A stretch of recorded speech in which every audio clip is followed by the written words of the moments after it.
हर किसी के लाइफ में एक सपना होता है कि वो पढ़ लिख कर बड़ा आदमी बने, इस क्राइम की दुनिया में कुछ बदलाव लाए। ऐसे में वह सपना बनता है एक प्रोफेशनल एडवोकेट बनने का। पर एक प्रोफेशनल एडवोकेट का टाइटल मिलना काफ़ी वेरिएबल होता है।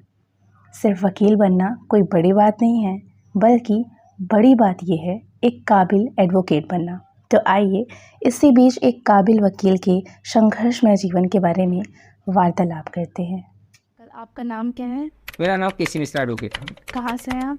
मैं कैलाशपुरी प्रयागराज से। अंकल, आपका क्या स्ट्रगल रहा है जब आप गांव से शहर आए थे? तो जब मैं गांव से शहर आया था तो मतलब लॉ ग्रेजुएशन में बहुत प्रॉब्लम थी। यहाँ पर लॉ करने के लिए सेशन इतना लेट रहता था, लॉ करने में लगभग 8 साल लग गए इलाहाबाद यूनिवर्सिटी से। उसके बाद फिर सन 2000 में हमने वकालत शुरू किया। तो आपने स्टडीज़ की हैं बीएससी। हाँ, आपने लॉ की तरफ कैसे रुख मोड़ा?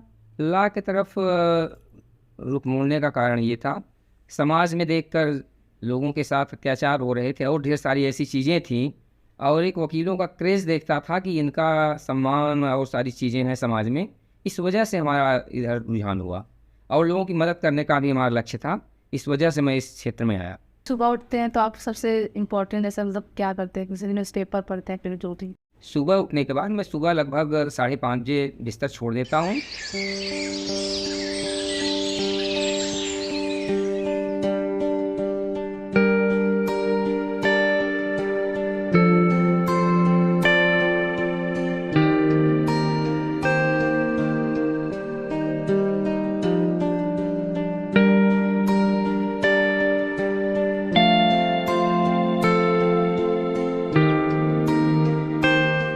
और 5:30 बजे उठने के बाद पूरी दिनचर्या करने के बाद योगा करता हूँ।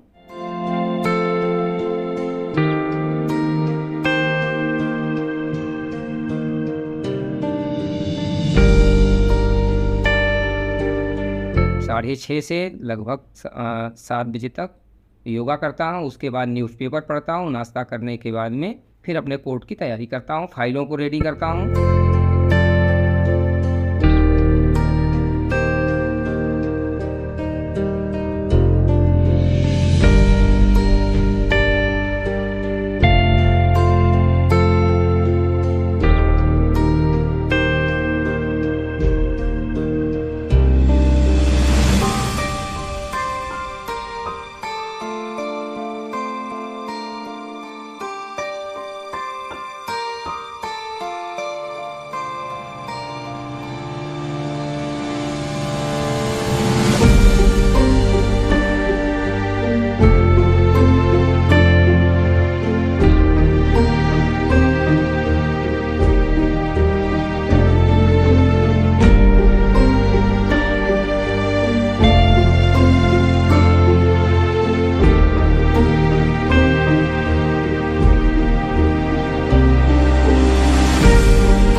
10 बजे 10:15 बजे तक कोर्ट पहुंच जाता हूं।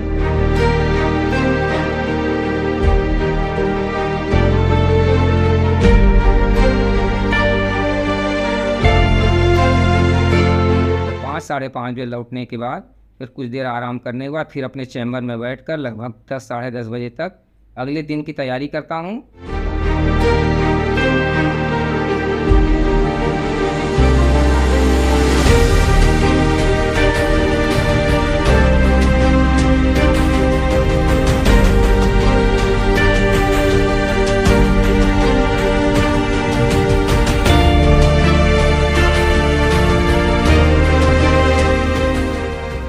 लगभग 11 बजे सो जाता हूँ। फिर यही दिनचर्या, सुबह फिर लगभग 5:30 बजे तक उठ जाता हूँ। तो आपका जो स्ट्रगल रहा है, आप हमें बस ये बताएं जो आप लोगों तक पहुंचाना चाह रहे हो, मतलब जनता तक, कि आने वाली पीढ़ी जो वकालत पढ़े वो किन समाधानों का ध्यान रखे। आने वाली पीढ़ी अगर वकालत पढ़ती है तो उसको ये चाहिए, पहली बात तो सच्चे मन से लॉ का अध्ययन करना चाहिए। उसे केवल डिग्री लेने के चक्कर में न पढ़ें, सच्चे मन से तैयारी करें और पढ़ें। कानून की जानकारी रखें। कानून की जानकारी के बिना कोई भी वकालत नहीं कर सकता है। अगर वो करता भी है तो एकदम अधूरा रहेगा और जीवन में कभी सफल नहीं हो पाएगा। स्ट्रगल इसमें बहुत है, लेकिन साथ साथ इसमें बहुत ही आनंद भी है। यह ऐसा पेशा है कि इसमें आदमी समाज सेवा भी कर सकता है, अपना इज्जत भी कमा सकता है, परिवार को भी चला सकता है और नाम भी कमा सकता है। अच्छा, तो आपको बहुत सारी परेशानी भी हुई, आपको ऐसा भी टाइम आया होगा ना कि छोड़ देते हैं, ये करते हैं, बहुत ज़्यादा दिक्कत हो रही है, मतलब जब स्टार्टिंग में ये नहीं, शुरू में तो ऐसा हुआ, सीनियर के साथ रहने पर कभी 10 रुपये कभी बस 20 रुपये मिलते रहे और उससे तो परिवार चलता नहीं। तो ये लगता था कि यानी ये मैं कहीं आके फंस गया हूँ। तो स्ट्रगल करते करते लगभग जब 3 साल बीते, कुछ पैसे फिर मिलना शुरू हो गए थे। लेकिन जब कठिन परिश्रम के साथ हमने कई केसेस को किया और पेपर में हमारे नाम आए और अच्छे अच्छे केसों को मैंने जीता, तो हमारे पास केस आना शुरू हो गया। फिर सारी समस्याएं धीरे धीरे दूर होती चली गई। ओके, तो ये बताइए कि जो लॉ की पढ़ाई होती है कितनी कठिन और कितनी आसान होती है, क्योंकि अधिकतर लोग यही कहते हैं कि जो कुछ नहीं किया वो वकालत किया। नहीं, ये कहना सरासर गलत होगा कि लॉ बहुत ही आसान है। लॉ ही बहुत ही कठिन सब्जेक्ट है। इसको समझना बहुत गूढ़ विषय है। यह ऐसा सब्जेक्ट है कि यह तो स्टडी लाइफ में, स्टूडेंट लाइफ में लॉ तो आदमी पढ़ता ही है, पूरे जीवन पर्यंत अगर वह वकालत कर रहा है तो उसको दिन प्रतिदिन स्टडी करना पड़ता है। अगर जो वकील प्रतिदिन पढ़ता नहीं है, केसों की जानकारी नहीं रखता है, नए नए जजमेंट की जानकारी नहीं रखता है, वह किसी भी तरीके का कायदे का वकील नहीं हो सकता, न तो वकालत कर सकता है। हाँ, यह कर सकता है कि समाज में दलाली कर ले और सारी चीज़ों कर ले, लेकिन वह मुकदमे नहीं जीत सकता है। तो आपको क्लाइंट से डील करते वक्त क्या क्या दिक्कतें आती हैं, मतलब? एक क्लाइंट को डील करते समय मेन प्रॉब्लम तो क्लाइंट को ये समझाना रहता है कि हम आपकी मदद कहाँ तक कर पाएंगे। और क्लाइंट रेडी भी हुआ तो उसके साथ साथ और भी ढेर सारा जो क्लाइंट आते हैं वो कम से कम 10 वकीलों के संपर्क में होकर तब किसी वकील के पास पहुंच पाते हैं। अब पहुंचने के बाद भी उनके पास मेन दिक्कत पैसे की होती है, पैसे भी नहीं देना चाहते हो। कुछ लोग तो जानबूझकर नहीं देना चाहते, कुछ लोगों के पास समस्याएं रहता ही नहीं है। तो हम लोग जिस तरीके से देखते हैं, अगर कोई परेशान है तो नॉमिनल पैसे भी दे देता है तो उसकी मदद करते हैं और जितना हो सकता है उसकी हेल्प होती रहती है, उसके केस को करते हैं और सच्चे मन से उसके केस को जिताते हैं। तो सर ऐसे में रिस्क भी तो होता है, अगर केसेस फेल हो जाते हैं इन केस कभी कभी तो? नहीं, केसेस अगर फेल हो जाते हैं तो वो तो केसेस के ऊपर हम लोग कोई ठेका लेकर केस नहीं करते हैं कि आपको केस से जिताऊंगा ही। हाँ, उसके कानूनी प्रक्रिया जो इतनी होती है उतना संपूर्ण रूप से उसमें उसकी मदद की जाती है। अगर केसेस फेल हुए तो अगली कोर्ट में जाते हैं, अगली कोर्ट में अपील करेंगे, रिवीजन करेंगे और उसकी मदद करेंगे।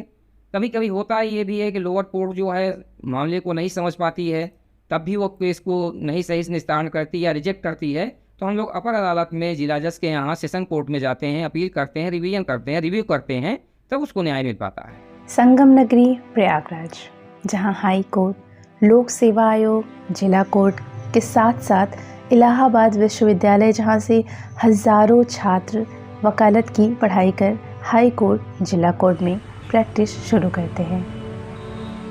आप ये बताइए, जो भी बच्चे LLB करके आते हैं रिसेंट में ही, उनको प्रैक्टिस करनी होती है, उनके लिए क्या क्या हेल्प होती है? जो भी बच्चे अगर ला करके आ रहे हैं उनको प्रैक्टिस करनी है तो वो पहले किसी सीनियर के संरक्षण में कम से कम 3 साल वो कठिन परिश्रम करें, पैसे की आशा न करें, केवल काम के बारे में सोचें और काम को सीखें। अगर वो काम सीख लेंगे, कानून की उनको जानकारी हो जाएगी, केसेज उनके पास स्वयं आएंगे, स्वयं उनका नाम भी होगा और उनका काम भी होगा, सारी चीज़ें होंगी। अगर वह शुरू में ही पैसे के चक्कर में, निवास जाति आय के चक्कर में और छोटे काम के चक्कर में पड़ेंगे तो सही वकील कभी नहीं बन पाएंगे। वो केवल पूरे जीवन यही दलाली करते रह जाएंगे और निवास जाति आय ही बनवाते रह जाएंगे। आपका नाम क्या है? भूपेंद्र कुमार शुक्ला। आपने लॉ की पढ़ाई क्यों की?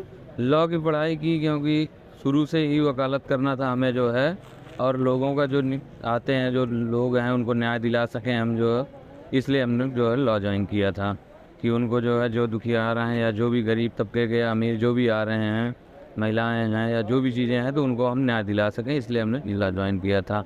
आपने कहाँ से पढ़ाई की इधर? मैंने जो है छत्रपति साहू जी महाराज यूनिवर्सिटी कानपुर से हमने पढ़ाई की है, लॉ की पढ़ाई की है। तो आप किस टीम के साथ प्रैक्टिस कर रहे हैं?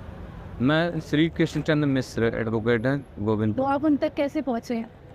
मेरे एक रिलेटिव थे, उन्होंने बताया, मैं पहले दिल्ली वकालत करता था तो उन्होंने बताया कि जो है सर हैं, उन्हीं के पास चलिए, तो वो ले गए सर के पास, तो वहीं से सर से पहचान हुई और मैं वकालत साथ में करना शुरू कर दिया। कभी क्लाइंट्स भी गुमराह हो जाते हैं, मतलब कई एडवोकेट्स ऐसे होते हैं जो गुमराह बहुत ज़्यादा करते हैं लोगों को, तो ऐसे में क्लाइंट्स को क्या करना चाहिए, ये मतलब आप बताइए। नहीं, ऐसा होता है कि कुछ क्लाइंट आते हैं, अगर उनकी जान पहचान नहीं है अदालत में या किसी वकील के बारे में नहीं जानते हैं, ऐसे आ गए। तो ढेर सारे वकील ऐसे भी हैं कि वो कोर्ट कचहरी में ऐसे घूम रहे हैं और कोई वकालत तो नहीं करते, वो दलाल टाइप के लोग हैं। वह उनको बहकाते हैं कि कहाँ फंस रहे हो, मैं तुम्हारा काम बहुत ही जल्द कर दूंगा, जबकि वो कुछ नहीं कर सकते हैं।